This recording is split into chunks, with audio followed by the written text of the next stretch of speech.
Hello humans, Master DinnerFlax here, bringing you the low quality content you deserve.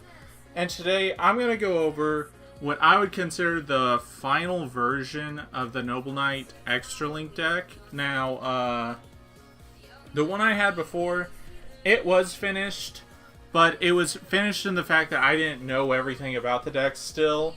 So I wanted to have a real version that was actually done and 40 cards. I know an Isolde deck can actually get away with playing more than 40 cards just because you have so many Garnets. But I wanted to get it slim because I wanted to draw the Solemns. And I'll explain all the cards and all the ratios. And at the same time, I'm also going to give you guys an alternative list if you guys don't want to extra link and you just want to have fun with locals with a link spammy Noble Knight deck. So let's get into it. 3 vanilla. He's important. He's an unexpected die target and rabbit target. 3 rabbit, best starter in the deck. 3 Madraw, he's one of the best starters. Hopefully you draw an equip spell with him, but yeah, he's pretty good. 1 Dristan, he's one of your search targets for his old. He outs Floodgates when you equip him with an equip spell. There's also Pillamore, the new one. It also draws you a card if you destroy the equip instead, but the issue is it only hits monsters, and I don't like that. So that's why that's why I got Tristan, because it can out Floodgates too. 1 Brothers, another search target for his old. You never use its Marauding Captain effect because that just locks you out of most of your extra deck that turn. But it is very helpful putting back your Noble Arms to draw a card to, you know, just summon with Isolde again. And then for the darks, 2 Ishtar and 1 black.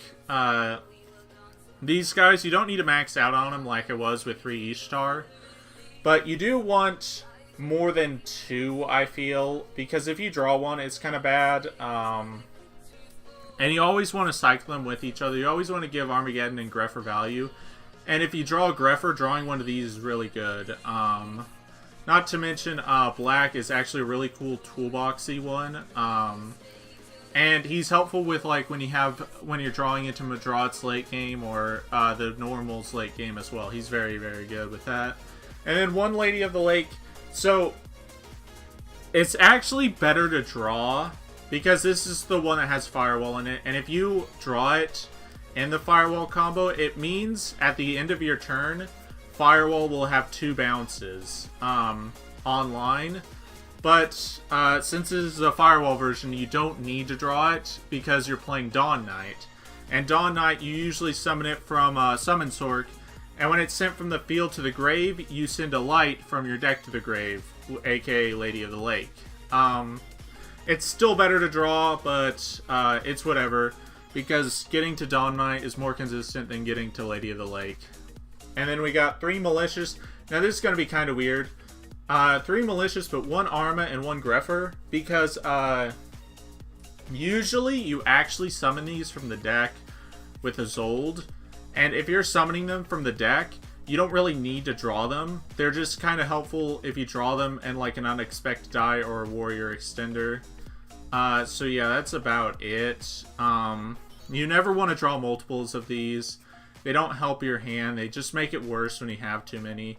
But if you draw 1, it's fine. As long as you have an extender. But you really just want to summon these from the deck with Isolde. And then we got the Ibli.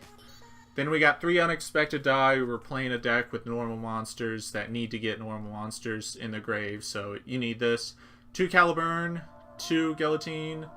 2 Excaliburn. This one is the only one that doesn't re-equip, but it doesn't matter because you just need something to trigger Madrad off.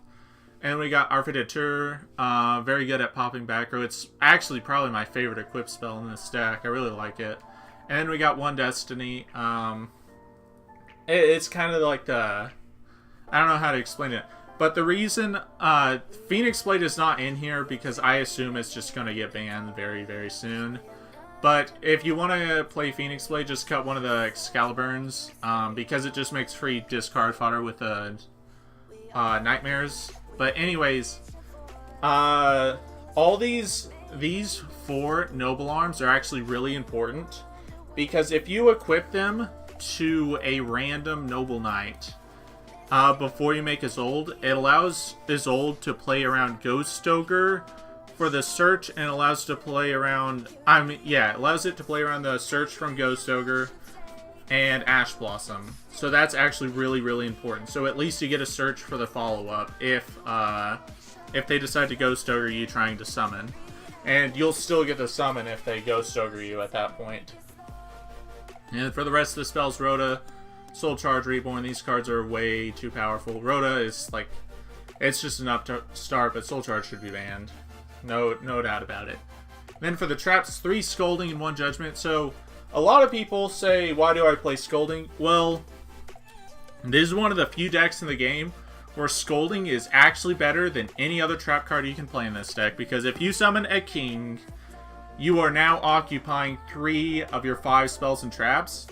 And if you're doing that, you only want to set 1 thing. And if you're going to be setting 1 trap, it better be Scolding.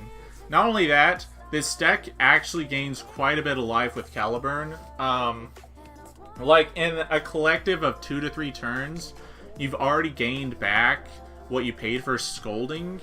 Like, in 1 to 2 turns, like, your first turn you'll gain 1,000, and your next turn you'll gain 1,000 again. And if that's the case, Scolding costs 1,000 life points to negate more than Judgment does. And also Judgment, because it's just a 4th Scolding. So yeah, side deck, it doesn't matter. I'm just trying to be cute with it. One thing I will suggest is Pot of Acquisitiveness. I actually really like this card in the Isolde deck. The reason it's not even in here right now is because Phoenix Blade is out of here, but I totally understand if you want to play this. This card's actually insane. Any deck that plays Malicious and Phoenix Blade needs to be playing this. This card's absurd. And then another card I want to try to fit in later is Called by the Grave. You want a combo, but there's nothing you can really cut right now that makes it... there's nothing you can really cut right now on this list, because this is, like, super bare bones right now. And, like, you can't argue, like, oh, take out the 3 1-ofs, because the issue is these 2 cards already let you play around hand traps, so there's no reason to cut cards that are more powerful than Called by the Grave that do the same thing Called by the Grave does. So I can't cut these. I'll try to find room eventually, but I really, really want to find room for these, because it's like everyone was saying, and it's like I was saying too, like, this deck has a hard time with hand traps, and if you're not careful, you can actually just kind of die to too many of them. And like, this deck also, the only way it goes second is if your opponent's board is breakable through like kings, and if it's not, you'll probably lose. So for the extra deck, we got Big King, Little King, and Synchro King. These are just a toolbox option. You don't really need to use any of them, but it's very important to have, because an extra link isn't unbreakable. But if it is, you win, but if it isn't, you can just go into these and kill them from there. And then we got 1 Isolde, 2 Goblin, 1 Cerberus, 1 Phoenix, 1 Summon Sork, 1 Link Karibo, 1 Mermaid, 1 Unicorn, 1 Gumblar. This is what you usually do if you can't get the extra link off. You just make Gumblar and Big King under it, and then you hit 2 cards out of hand and make a really hard to outboss monster. And we got the Firewall in replacement for the Griffin. This is what you usually use for the combo, because it grabs back Lady of the Lake, which allows you to extra link. And then we got Trigate Wizard. You usually can't extra link and make Trigate, but if you're in a situation where you can, this is always cool. Or if you're just in a situation where you don't want to extra link, but you want to have a Trigate, you can also do that. Because if you open Solemn, Scolding, Judgment, Trigate, that's pretty rough. So, yep.